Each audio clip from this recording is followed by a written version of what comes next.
Thomas cooperative സ്റ്റഡീസിൻ്റെ YouTube ചാനലിലേക്ക് എല്ലാവർക്കും സ്വാഗതം. ഇന്ന് നമ്മൾ കോപ്പറേഷൻ്റെ 6ാമത് ക്ലാസ്സാണ്. ഇന്ന് പഠിക്കുന്നത് foreign cooperation in foreign countries. ഇതിലാദ്യമായിട്ട് ഇംഗ്ലണ്ടിലെ സഹകരണ പ്രസ്ഥാനമാണ്. സഹകരണ പ്രസ്ഥാനം ഇംഗ്ലണ്ടിൽ. അതെന്താണ് നമ്മൾ ഇംഗ്ലണ്ടിലെ സഹകരണ പ്രസ്ഥാനം തന്നെ ആദ്യം നോക്കുന്നത് എന്ന് വെച്ച് കഴിഞ്ഞാൽ, England is known as the birth place of corporation എന്നാണ് പറയുന്നത്. സഹകരണ പ്രസ്ഥാനത്തിൻ്റെ ഈറ്റില്ലമാണ് ഇംഗ്ലണ്ട് എന്ന് പറയുന്നത്. ഇംഗ്ലണ്ടിൽ നിന്നാണ് സഹകരണ പ്രസ്ഥാനം ഉടലെടുത്തത്. അതുകൊണ്ട് തന്നെ നമുക്ക് ആദ്യം ഇംഗ്ലണ്ടിലെ സഹകരണ പ്രസ്ഥാനം നമുക്ക് നോക്കാം. ഇംഗ്ലണ്ടിലെ സഹകരണ പ്രസ്ഥാനം എന്ന് പറയുന്നത് 18ാം നൂറ്റാണ്ട് അല്ലെങ്കിൽ 19ാം നൂറ്റാണ്ടിൻ്റെ ഒരു കാലഘട്ടത്തിൽ അവിടെ യന്ത്രവൽകൃതമായിട്ടുള്ള സാമഗ്രികൾ കൂടുതൽ ഉൽപ്പാദിപ്പിച്ചിരുന്നു.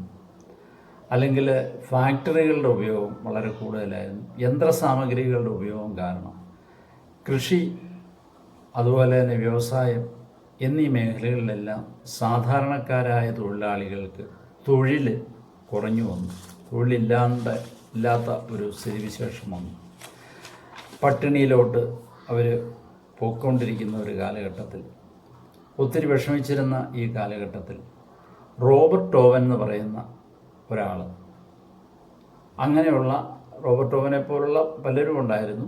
അതിൽ എടുത്തു പറയത്തക്ക ഒരാളാണ് റോബർട്ട് ഓവൻ. റോബർട്ട് ഓവനെ പോലുള്ള ഒരു മഹാൻ സഹകരണ പ്രസ്ഥാനം എന്ന് പറയുന്ന ഒരു ആശയവുമായി മുന്നോട്ട് വന്നതോടുകൂടി അവർക്ക് അത് വലിയൊരു പ്രയോജനം ഈ സാധാരണക്കാർക്ക്, തൊഴിലാളികൾക്ക് ലഭിച്ചു എന്ന് പറയും. അപ്പം നമുക്ക് ആദ്യമായിട്ട് റോബർട്ട് ഓവൻ ആരായിരുന്നു, അദ്ദേഹത്തിൻ്റെ ഈ സഹകരണ പ്രസ്ഥാനവുമായിട്ടുള്ള അല്ലെങ്കിൽ ഈ തൊഴിലാളികൾക്ക് അതെങ്ങനെ പ്രയോജനപ്പെടുത്താൻ അദ്ദേഹത്തിന് സാധിച്ചു, എന്തൊക്കെയാണ് പ്രിൻസിപ്പിൾസ്, അദ്ദേഹത്തിൻ്റെ ആശയങ്ങൾ എന്തെല്ലാമാണ്, ഇങ്ങനെയുള്ള കാര്യങ്ങളിലൊക്കെ നോക്കാം. റോബർട്ട് ഓവനെ പറ്റി ആദ്യം നോക്കാം. 1771 മെയ് 14 ഇംഗ്ലണ്ടിലെ ന്യൂട്ടൺ എന്ന് പറയുന്ന സ്ഥലത്ത് ഒരു നിർധന കുടുംബത്തിൽ ജനിച്ച ഒരു സാധാരണക്കാരനാണ് റോബർട്ട് ഓവൻ. 1771 മെയ് 14 അദ്ദേഹത്തിൻ്റെ ജനനം. 9ാമത്തെ വയസ്സിൽ തന്നെ ഒരു നെയ്ത്ത് ഫാക്ടറിയിലെ തൊഴിലാളിയായിട്ട് ജോലിയിൽ പ്രവേശിക്കാൻ അദ്ദേഹത്തിനിട വന്നു. അങ്ങനെ ആ ഫാക്ടറിയിലെ തൊഴിലാളികളുടെ പ്രശ്നങ്ങൾ നേരിട്ട് മനസ്സിലാക്കി പിന്നീട് അദ്ദേഹം ഒരു ഫാക്ടറിയുടെ ഉടമസ്ഥനായതിന് ശേഷം തൊഴിലാളികൾക്ക് വേണ്ട എല്ലാ സൗകര്യങ്ങളും ചെയ്തു കൊടുക്കുകയും അങ്ങനെ സഹകരണ പ്രസ്ഥാനം അല്ലെങ്കിൽ സഹകരണ പ്രസ്ഥാനത്തിലേക്ക് തൊഴിലാളികളെ കൊണ്ടുവരാനും സാധിച്ചു. ഡോക്ട്രിൻ ഓഫ് സർക്കംസ്റ്റാൻസസ് എന്ന ഒരു സിദ്ധാന്തം അത് റോബർട്ട് ഓവൻ്റെയാണ്. എന്ന് പറഞ്ഞാൽ സാഹചര്യങ്ങൾ മനുഷ്യനെ നന്നാക്കുകയും മോശമാക്കുകയും ചെയ്യുന്നു എന്നുള്ളതാണ്. സാഹചര്യങ്ങൾ മനുഷ്യനെ നന്നാക്കുകയും മോശമാക്കുകയും ചെയ്യുന്നു. അതാണ് ഡോക്ട്രിൻ ഓഫ് സർക്കംസ്റ്റാൻസസ്. അത് റോബർട്ട് ഓവൻ്റെ സിദ്ധാന്തമാണ്. അപ്പോൾ ഇങ്ങനെ റോബർട്ട് ഓവൻ ഒരു സാധാരണക്കാരനായ തൊഴിലാളി, അയാൾക്ക് അയാളുടെ നന്മയിൽ അയാൾക്ക് വേണ്ട എല്ലാ കാര്യങ്ങളും ചെയ്തു കൊടുക്കാൻ, അല്ലെങ്കിൽ തൊഴിലാളികൾക്ക് വേണ്ട എല്ലാ കാര്യങ്ങളും ചെയ്തു കൊടുക്കാൻ റോബർട്ട് ഓവനെ കൊണ്ട് സാധിച്ചു എന്നാണ് പറയുക. ഓരോ കാര്യങ്ങളിലും അദ്ദേഹം ചെയ്തിരിക്കുന്ന പല കാര്യങ്ങളിലും നല്ലതാണെങ്കിലും ചില കാര്യങ്ങളിൽ പരാജയപ്പെട്ടു എന്നുണ്ടെങ്കിലും കൂടുതലും സഹകരണ പ്രസ്ഥാനത്തിൻ്റെ ഒരു ഉപജ്ഞാതാവ് എന്ന് നമുക്ക് പറയാം. അല്ലെങ്കിൽ Robert Owen is the father of corporation എന്ന് നമുക്ക് പറയാം. സഹകരണ പ്രസ്ഥാനത്തിൻ്റെ പിതാവാണ് റോബർട്ട് ഓവൻ. റോബർട്ട് ഓവൻ ഇംഗ്ലണ്ടിൽ തുടങ്ങിവെച്ച ചില കാര്യങ്ങളെക്കുറിച്ച് നമുക്ക് നോക്കാം. സഹകരണ കോളനികൾ. എന്താണ് സഹകരണ കോളനികൾ? തികച്ചും നൂതനമായ ഒരാശയമാണ് സഹകരണ കോളനികൾ. നിർധനരായ കുറേ തൊഴിലാളികൾ ഒരുമിച്ച് ചേർന്ന് ഒരു കോളനി അടിസ്ഥാനത്തിൽ പ്രവർത്തനം നടത്തുക. അങ്ങനത്തെ ഒരു ജീവിത രീതി. തൊഴിലാളികൾക്ക് ആവശ്യമായ നിത്യോപയോഗ സാധനങ്ങൾ അവർ തന്നെ ഉൽപ്പാദിപ്പിച്ച് ന്യായമായ വിലയ്ക്ക് അതേ കോളനിയിൽ തന്നെ വിതരണം ചെയ്യുക. ഇതാണ് ഇതിൽ നിന്ന് കിട്ടുന്ന ലാഭം എന്ന് പറയുന്നത്. കോളനിയുടെ പൊതുവായ ക്ഷേമപ്രവർത്തനത്തിന് എടുക്കുക. അപ്പോൾ അങ്ങനെ സ്വയം പര്യാപ്തതയും ചൂഷണവിമുക്തവുമായ ഒരു സാമൂഹിക രീതി കൊണ്ടുവരാൻ സാധിച്ചു.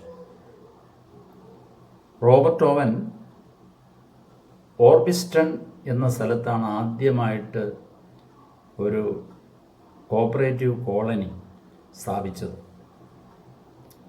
ഓർബിസ്റ്റൺ ORBISTON ഓർബിസ്റ്റൺ എന്ന് പറയുന്ന സ്ഥലത്താണ് ആദ്യമായിട്ട് റോബർട്ട് ഓവൻ കോപ്പറേറ്റീവ് കോളനി സ്ഥാപിച്ചത്. അതിനുശേഷം അമേരിക്കയിൽ ന്യൂ ഹാർമണി കോളനി അദ്ദേഹം സ്ഥാപിച്ചു. അതിൽ നിന്നെല്ലാം അദ്ദേഹത്തെ സഹായിക്കുന്നതിന് ഡോക്ടർ വില്യം കിങ് പോലുള്ള മഹാന്മാർ ഉണ്ടായിരുന്നു കൂടെ. ഇതെല്ലാം വളരെ വിജയകരമായിരുന്നു. റോബർട്ട് ഓവൻ്റെ മറ്റൊരു ആശയമായിരുന്നു ലേബർ എക്സ്ചേഞ്ച് അല്ലെങ്കിൽ ലേബർ നോട്ട് എന്ന് പറയും. എന്താണ് ലേബർ എക്സ്ചേഞ്ച്? അതായത് തൊഴിലാളികൾ ചേർന്നുണ്ടാക്കിയ ഈ ലേബർ എക്സ്ചേഞ്ചിൽ ഒരു ലേബർ എക്സ്ചേഞ്ച് എന്ന് പറയുന്ന ഒരു സംഭവം, അതിനകത്ത് അംഗങ്ങൾ ഓരോരുത്തരും അതിനകത്തുള്ള അംഗങ്ങൾ ഓരോരുത്തരും നിർമ്മിക്കുന്ന സാധനങ്ങൾ എത്തിച്ചാൽ സാധനങ്ങൾ നിർമ്മിക്കുവാൻ യഥാർത്ഥത്തിലെടുത്ത സമയം അടയാളപ്പെടുത്തിയ ഒരു ലേബർ നോട്ട് അവർ കൊടുക്കും. എത്ര സമയം ഓരോ സാധനം നിർമ്മിക്കാൻ എടുത്തു എന്നുള്ളത്. ഈ ലേബർ നോട്ടിൻ്റെ അടിസ്ഥാനത്തിൽ പകരം അതേ മൂല്യമുള്ള മറ്റു സാധനങ്ങൾ അവർക്ക് വാങ്ങാം. അതാണ് എക്സ്ചേഞ്ച് ചെയ്യാന്ന് പറയുന്നത്. ലേബർ എക്സ്ചേഞ്ച് എന്ന് പറയാൻ കാര്യം അതാണ്. ഇപ്പം ലേബർ നോട്ട് ഒരു സാധനം നിർമ്മിക്കുന്നതിന് ആവശ്യമായ സമയമാണ് ആ വസ്തുവിൻ്റെ മൂല്യം. അതാണ് എൻ്റെ തത്വം. ആ സാധനം ഉൽപ്പാദിപ്പിക്കാൻ എടുത്ത സമയമാണ് അതിൻ്റെ മൂല്യം. ഈ ലേബർ നോട്ടിൻ്റെ അടിസ്ഥാനത്തിൽ ഒരു മത്സരമോ അല്ലെങ്കിൽ ലാഭേച്ഛയോ ഒന്നും കൂടാതെ തന്നെ ഉള്ള ഒരു വിപണന ക്രമമാണ് ഇതിൻ്റെ പിന്നിൽ ഉദ്ദേശിച്ചത്. അതായത് no competition, no money, no profit. ഇതാണ് ഓവൻ്റെ മുദ്രാവാക്യം. ഓവൻ്റെ പരീക്ഷണങ്ങൾ വിജയമായിരുന്നു എന്ന് നമുക്ക് പൂർണ്ണമായിട്ടും പറയാൻ പറ്റത്തില്ല. കാരണം എന്താണെന്ന് വെച്ചാൽ ഈ ലേബർ എക്സ്ചേഞ്ചിൻ്റെയൊക്കെ പിന്നിൽ ചിലർ ഈ തൊഴിലാളികൾ തന്നെ കൂടുതൽ സമയം ഇല്ലാത്ത സമയം കാണിച്ച് കൂടുതൽ മൂല്യം അതിനെ വരുത്തുകയും മറ്റും ചെയ്തിരുന്നു. അതൊക്കെ ഇതിനെ പരാജയം ഉണ്ടാകാൻ സാധിച്ചു. എന്നിരുന്നാലും പൊതുവെ റോബർട്ട് ഓവൻ ചെയ്ത ഈ ലേബർ എക്സ്ചേഞ്ചും അതുപോലെ സഹകരണ കോളനികളും ഒക്കെ തൊഴിലാളികളെ ഒരു പരിധിവരെ കൈപിടിച്ച് ഉയർത്തി കൊണ്ടുവരുന്നതിന് സാധിച്ചു. റോബർട്ട് ഓവൻ്റെ ആശയങ്ങൾ അല്ലെങ്കിൽ Robert Owen principles of Robert Owen എന്ന് പറഞ്ഞു കഴിഞ്ഞാൽ എന്തെല്ലാമാണെന്ന് നോക്കാം. ഈ റോബർട്ട് ഓവൻ്റെ പ്രിൻസിപ്പിൾസ് പിന്നെ പറയുന്നത് റോക്ക്ഡെയിൽ പ്രിൻസിപ്പിൾസ് എന്നാണ്. അതായത്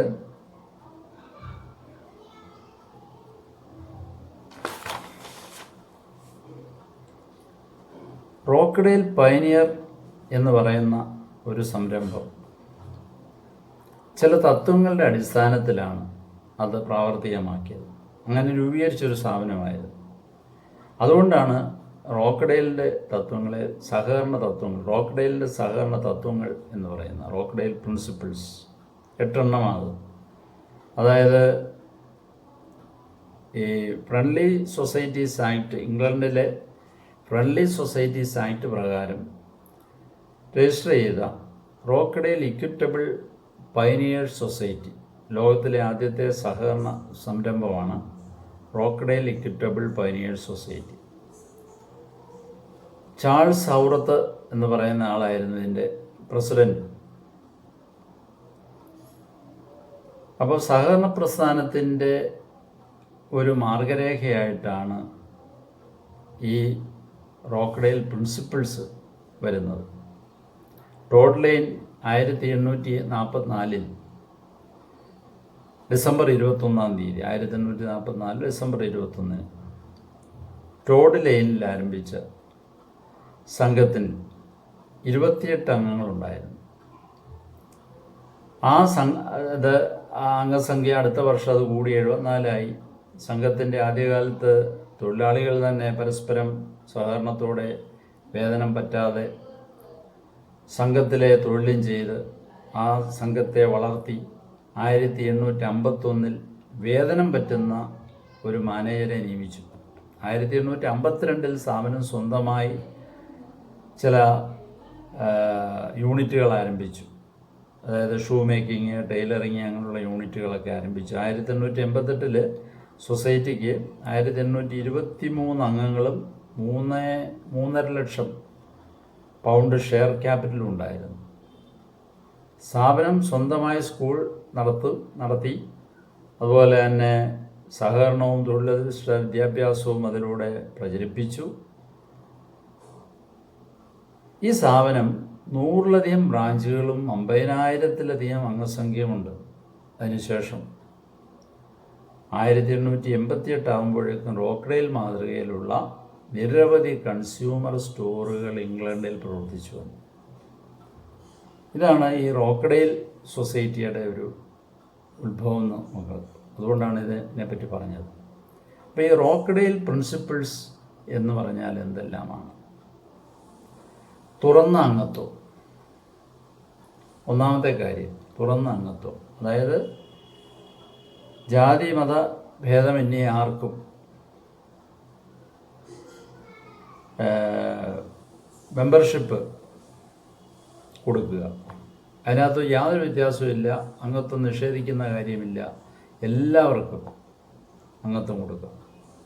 പക്ഷേ ആ സംരംഭത്തിലോ ഏറ്റവും കൂടുതൽ നീതി പുലർത്തണം എന്ന് മാത്രമേ ഉള്ളൂ. രണ്ടാമതായിട്ട് ജനകീയ നിയന്ത്രണം. സംരംഭത്തിൻ്റെ നടത്തിപ്പിന് അംഗങ്ങൾക്കെല്ലാം തുല്യമായ അവകാശങ്ങളും അവസരങ്ങളും ഉണ്ടായിരിക്കും. തികച്ചും ജനകീയമായ അടിസ്ഥാനത്തിലാണ് അതിൻ്റെ ഭരണം നടത്തുക. വോട്ടവകാശത്തിലൂടെ നിഷ്പക്ഷമായ തിരഞ്ഞെടുപ്പിലൂടെയും തിരഞ്ഞെടുക്കുന്ന ഒരു ഭരണസമിതിയായിരിക്കും ഈ സ്ഥാപനത്തിൻ്റെ ഭരണം നടത്തുക. അതാണ് ജനകീയ നിയന്ത്രണം. മൂന്നാമതായിട്ട് ഓഹരിയിലെ ക്ലിപ്തപ്പെടുത്തിയ ലാഭവിഹിതം. റോക്ക്ഡെയിൽ തത്വത്തിൽ പ്രധാനപ്പെട്ട ഒരു കാര്യമായിരുന്നു ലാഭത്തെ ഓഹരിയിന്മേൽ ക്ലിപ്തപ്പെടുത്തുക എന്നുള്ളത്. സഹകരണ അടിസ്ഥാനത്തിലുള്ള ഒരു സംരംഭത്തിൽ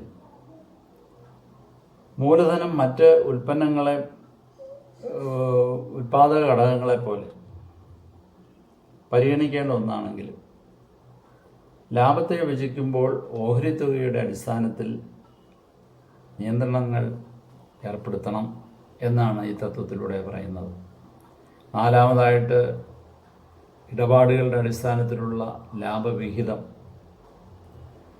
സ്ഥാപനവുമായി നടത്തിയ ഇടപാടുകളുടെ തോത് അനുസരിച്ച് ആയിരിക്കണം അവർക്ക് ആനുകൂല്യം നൽകേണ്ടത്. അപ്പോൾ കൂടുതൽ ഇടപാട് നടത്താൻ കൂടുതൽ അംഗങ്ങൾക്ക് താല്പര്യമുണ്ടാകും. അതനുസരിച്ച് അവർക്ക് ലാഭം കൂടുതൽ കിട്ടും.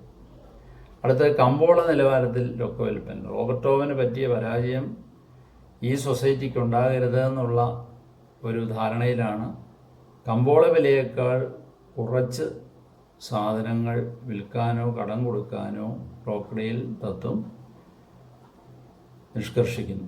കമ്പോള വിലയേക്കാൾ കുറച്ച് സാധനങ്ങൾ വിൽക്കാനോ കടം കൊടുക്കാനോ പാടില്ലെന്ന് ഈ റോക്ക്ഡെയിൽ തത്വത്തിൽ അല്ലെങ്കിൽ റോക്ക്ഡെയിൽ പ്രിൻസിപ്പിൾ പ്രത്യേകം എടുത്തു പറയുന്നു. ആറാമതായിട്ട് മതപരവും രാഷ്ട്രീയവുമായ നിഷ്പക്ഷത. ഈ സഹകരണം ലക്ഷ്യമിടുന്നത് സമൂഹത്തിൽ മൊത്തമായിട്ടുള്ള ക്ഷേമം ആയതിനാൽ അതിനകത്ത് യാതൊരു വിധത്തിലുള്ള മതപരമായിട്ടുള്ളതോ അല്ലെങ്കിൽ രാഷ്ട്രീയപരമായിട്ടുള്ളതോ കാര്യങ്ങളിൽ ഇടപെടരുത്. നിഷ്പക്ഷമായിട്ട് അങ്ങനെയുള്ള കാര്യങ്ങളിൽ നിഷ്പക്ഷത പാലിക്കണം എന്നാണ് റോക്ക്ഡെയിൽ തത്വം പറയുന്നത്. സഹകരണ വിദ്യാഭ്യാസമാണ് മറ്റൊരു പ്രിൻസിപ്പിൾ. സഹകരണ പ്രസ്ഥാനത്തെക്കുറിച്ചും അതിൻ്റെ നേട്ടങ്ങളെക്കുറിച്ചും സാധാരണക്കാരായ ആൾക്കാർക്ക് ബോധമുണ്ടാക്കി കൊടുക്കുക പ്രസ്ഥാനത്തിൻ്റെ വിജയത്തിന് അത് ആവശ്യമായതുകൊണ്ട്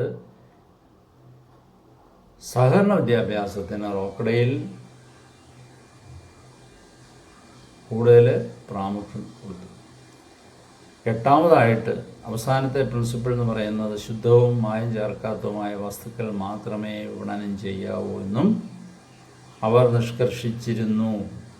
റോക്കഡെയിൽ തത്വങ്ങൾ ഉൾക്കൊണ്ടാണ് 1937 നമ്മൾ നേരത്തെ കഴിഞ്ഞ ക്ലാസ്സുകളിൽ പഠിച്ചാണ് ICAയുടെ സഹകരണ തത്വങ്ങൾ. ഈ ICAയുടെ സഹകരണ തത്വങ്ങൾ ഉണ്ടാക്കിയത് ഇതിനെ ചൂടുപിടിച്ചാണ്, റോക്കഡെയിൽ പ്രിൻസിപ്പിൾസിനെ ബേസ് ചെയ്താണ്. അതിന് ഏതാണ്ട് ഇതും അതുമെല്ലാം നമ്മൾ ഇത് വായിച്ചപ്പോൾ തന്നെ മനസ്സിലായി എന്ന് എനിക്ക് തോന്നുന്നു. കാര്യം നിങ്ങൾക്ക് മനസ്സിലായി കാണും, ഈ രണ്ട് തത്വങ്ങളും ഏതാണ്ട് ഒരുപോലെയല്ലേ എന്നുള്ളത്. അത് ഇതുകൊണ്ടാണ് ഈ 1937 ICA സഹകരണ തത്വങ്ങൾ ആദ്യം ഉണ്ടാക്കിയപ്പോൾ ഈ തത്വങ്ങളുടെ ചൂട് പിടിച്ചാണ് അത് ഉണ്ടാക്കിയത്. അതുകൊണ്ടാണ്. അപ്പോൾ ഇംഗ്ലണ്ടിലെ സഹകരണ പ്രസ്ഥാനത്തെ പറ്റിയാണ് ഇന്ന് നമ്മൾ കണ്ടത്. അപ്പോൾ ഇതിനകത്തെ ചില പ്രധാനപ്പെട്ട പോയിൻറ്റ്സ് നിങ്ങൾ ഓർത്തിരിക്കുക. England is known as the birth place of cooperation. Robert Owen is the father of cooperation. പിന്നെ Robert Owen was born in 1771 1771 at Newton. പിന്നെ doctrine of circumstances is the idea of Robert Owen. First cooperative society was organized by Rochdale pioneers and inaugurated on 21st December 1844. 21/12/84 ആദ്യമായിട്ട് റോക്കഡെയിൽ pioneers ഒരു society ഉദ്ഘാടനം ചെയ്തത്. Robert Owen introduced labour notes or labour exchange. അതുപോലെ തന്നെ cooperative colonies, Rochdale equitable societies registered under friendly societies act. അപ്പോൾ ഈ points എല്ലാം ഓർത്തിരിക്കുക. വൺവേഡ് ചോദ്യങ്ങൾ വെച്ച് കഴിഞ്ഞാൽ നിങ്ങൾക്ക് എഴുതാൻ സാധിക്കും. അടുത്ത ക്ലാസ്സിൽ നമുക്ക് ജർമ്മനിയിലേക്ക് പോകാം. ജർമ്മനിയിലെ സഹകരണ വിശേഷങ്ങളുമായിട്ട് കണ്ടുമുട്ടാം. നന്ദി.